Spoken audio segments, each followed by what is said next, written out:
Good morning students. I hope आपको last topic जितना हमारा हो चुका है क्लियर हो चुका होगा। तो नेक्स्ट टॉपिक है हमारा change in the quantity demanded and the change in demand. मांग की मात्रा में परिवर्तन और मांग में परिवर्तन। अगर हम बात करें तो डिमांड में चेंज या तो प्राइस की वजह से आता है या फिर अदर फैक्टर्स की वजह से चेंज आता है। अगर प्राइस की रीज़न की वजह से अगर चेंज आता है तो या तो हमारे चेंज इन क्वांटिटी डिमांडेड बोला जाता है। अगर अदर फैक्टर्स की वजह से चेंज आता है that is called change in demand.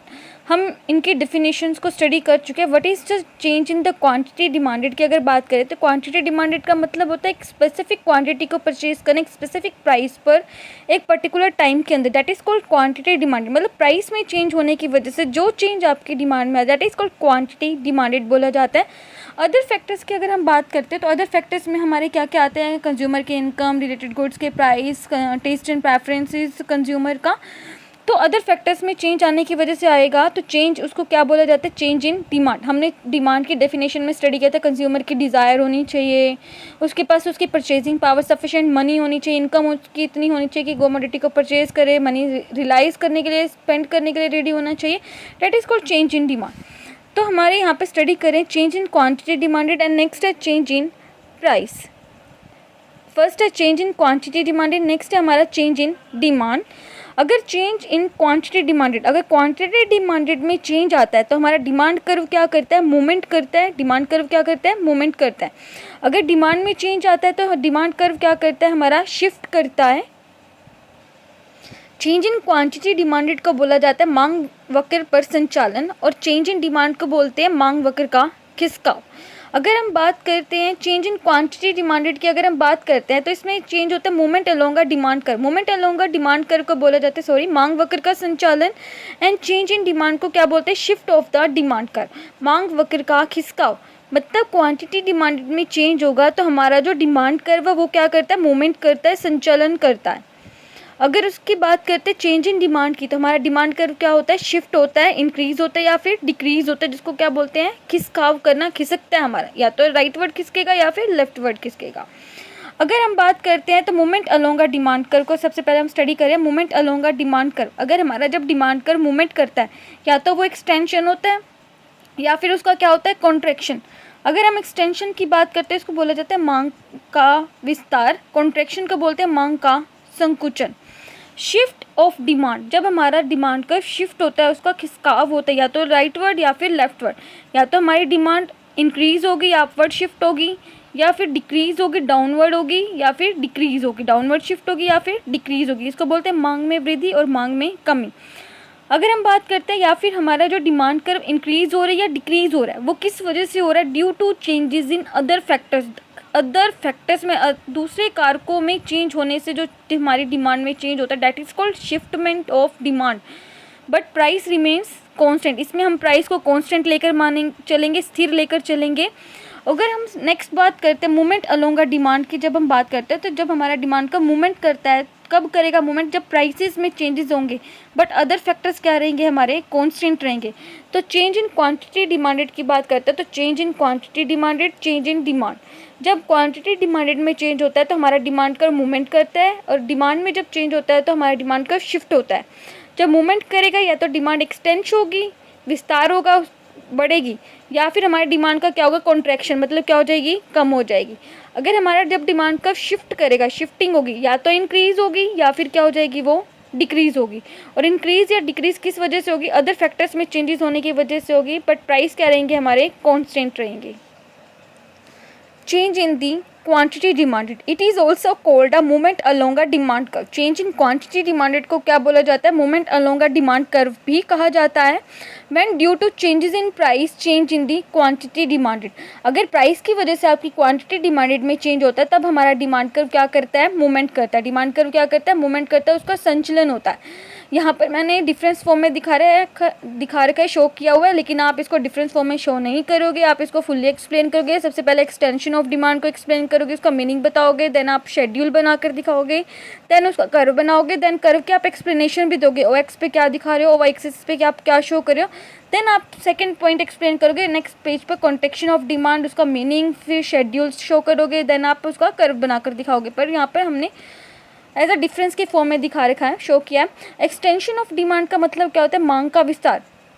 Firstly हम इसके मीनिंग से पहले हम इसको शेड्यूल को समझेंगे, और मीनिंग आपको लर्न करने की नीड नहीं है, आपको शेड्यूल पता होना चाहिए, आप मीनिंग खुद से बना सकते हो।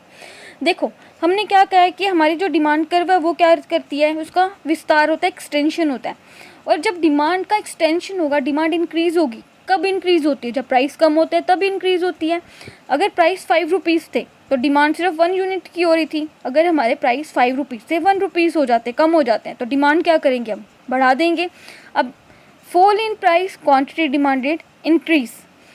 अब इसी के शेड्यूल से आप डेफिनेशन बनाओगे, it refers to that other factors remain constant, क्योंकि एक्सटेंशन ऑफ डिमांड में हम क्या लेकर चल रहे हैं? चेंज इन क्वांटिटी डिमांडेड में लेकर चल रहे हैं। अदर फैक्टर्स हमारे कांस्टेंट रहेंगे, समान रहेंगे। चेंजेस किस में होगा? सिर्फ प्राइस में चेंजेस होगा।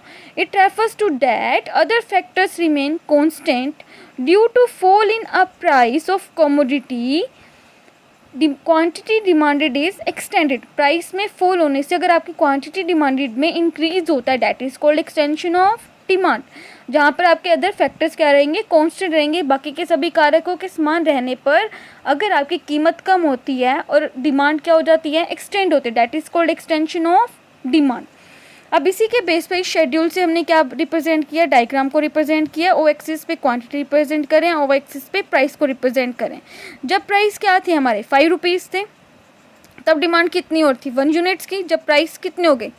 5 से 1, तब डिमांड कितनी होगी? 1 से 5। एक्सटेंड होगी हमारी डिमांड, एक्सटेंड होगी। तो इसको क्या बोला जाता है? जब हमारी डिमांड एक्सटेंड होती है। डिमांड एक्सटेंड कब हो रही है? यहाँ से इंक्रीज हो रही है, तभी एक्सटेंड हो रही है। तो इसका मतलब जहाँ पर हमारी डिमांड कम थी और यहाँ पर डिमांड क्या हो चुकी है? हमारी एक्सटेंड। इसको क्या बोला जाता है? अपर टू लोअर पॉइंट भी कहा जाता है, that is called extension of demand. आप देखोगे कि एक्सटेंशन और कॉन्ट्रैक्शन में कोई डिफरेंस नहीं है, लेकिन इस एरो से ही आप डिफरेंस बताओगे कि कहाँ पर एक्सटेंशन हो रहा है और कहाँ पे कॉन्ट्रैक्शन हो रहा है। जब आपके प्राइस डिक्रीज होंगे, डिमांड आपकी यहाँ पर इंक्रीज हो रही है। इंक्रीज हो रही है इसका मतलब डिमांड यहाँ से कहाँ पर आ गई है? यहाँ तक आ गई, 1 से 5 पर आ गई। इसको क्या बोला जाता है? Extension of demand. Contraction of demand को स्टडी करेंगे, सबसे पहले हम शेड्यूल को ही समझेंगे। जहाँ पर हमारे प्राइस 1 रुपीज़ थे तो क्वांटिटी डिमांडेड 5 थी। कॉन्ट्रैक्शन का मतलब क्या हो रही है? डिमांड हमारी कम हो रही है। कम होने का मतलब क्या? कम कब होगी? जब प्राइस हमारे ज़्यादा हो जाएंगे, इंक्रीज़ हो जाएंगे, हमारी कीमतें बढ़ जाएंगी। अगर प्राइस 1 रुपीज़ से 5 रुपीज़ हो जाते हैं, तब हम कितनी क्वांटिटी की डिमांड कर रहे थे? सिर्फ 1 यूनिट क्वांटिटी की। डैट मीन्स प्राइस के इंक्रीज़ होने से क्वांटिटी डिमांडेड क्या हो रही है? Decrease. That is called contraction of demand. अब डेफिनेशन समझेंगे। It refers to that other things constant, बाकी के सभी फैक्टर्स के स्थिर रहने पे, कांस्टेंट रहने पर, due to rise in prices the demand of the commodity decrease. जैसे जैसे प्राइस इंक्रीज होते हैं, कमोडिटी की डिमांड क्या हो जाती है? Decrease. That is called contraction of demand. अब इसके डायग्राम को हम रिप्रेजेंट करेंगे, इसी शेड्यूल से समझेंगे हम। जब हमारे प्राइस कितने थे? 1 रुपीज़ था प्राइस, तो क्वांटिटी डिमांडेड कितनी और थी? 5। जब प्राइस 1 थे तो क्वांटिटी डिमांडेड कितनी थी? 5। जब प्राइस हमारे 1 से कितने हो गए? 5 हो गए, 1 से इंक्रीज़ हो गए, तो डिमांड हमने क्या कर दी? कम करनी स्टार्ट कर दी, क्योंकि हम चेंज इन क्वांटिटी डिमांडेड में क्या स्टडी करें? प्राइस और डिमांड के रिलेशनशिप को स्टडी करें। बाकी के सभी फैक्टर्स क्या रहेंगे? हमारे कांस्टेंट रहेंगे। आप भी सोचोगे बार बार सेम लाइन क्यों रिपीट करें? रट्टू तोता बनाएंगे? रट्टू तोता नहीं, हम आपको एक बात क्लियर कर रहे हैं कि प्राइस और डिमांड का रिलेशनशिप क्या होता है? इन्वर्स होता है। चेंज इन क्वांटिटी डिमांडेड में हम प्राइस और डिमांड की स्टडी करते हैं। जब प्राइस हमारे 1 से 5 हो गए तो डिमांड क्या होगी? डिक्रीज होगी। तो इसका मतलब क्या है? यहाँ पर हमारा जो डी डिमांड कर्व है वो कैसा बना है? स्लोपिंग डाउनवर्ड बना है। अब देखो, ये हमारा एक्सटेंशन का डिमांड का, ये कॉन्ट्रैक्शन का। अगर आप इस एरो को नहीं देखते, इस एरो को अगर आप हटा दो, अगर इस एरो में अगर आप कुछ हटा देते हो तो यहाँ पर आपको क्या शो होगा? डायग्राम तो सेम है, लेकिन ये जो एरो ही है इसको रिप्रेजेंट करें कि कहाँ पर एक्सटेंशन हो रहा है और कहाँ पे कॉन्ट्रैक्शन। एक्सटेंशन हो रही है, डिमांड इंक्रीज हो रही है। इंक्रीज होगी तो 1 2 3 4 5 बढ़ रही है, तो हमारा जो एरो एक्सटेंशन केस में नीचे की तरफ आएगा, अपर टू लोअर पॉइंट। और कॉन्ट्रैक्शन के केस में जो हमारा एरो है वो कहाँ जाएगा? लोअर से अपर की तरफ, क्योंकि जो हमारी डिमांड है 5 से क्या होगी? 1 होगी। तो ये जो एरो है यही रिप्रेजेंट करते हैं हमारे एक्सटेंशन ऑफ डिमांड को और कॉन्ट्रैक्शन ऑफ डिमांड को। यहाँ पर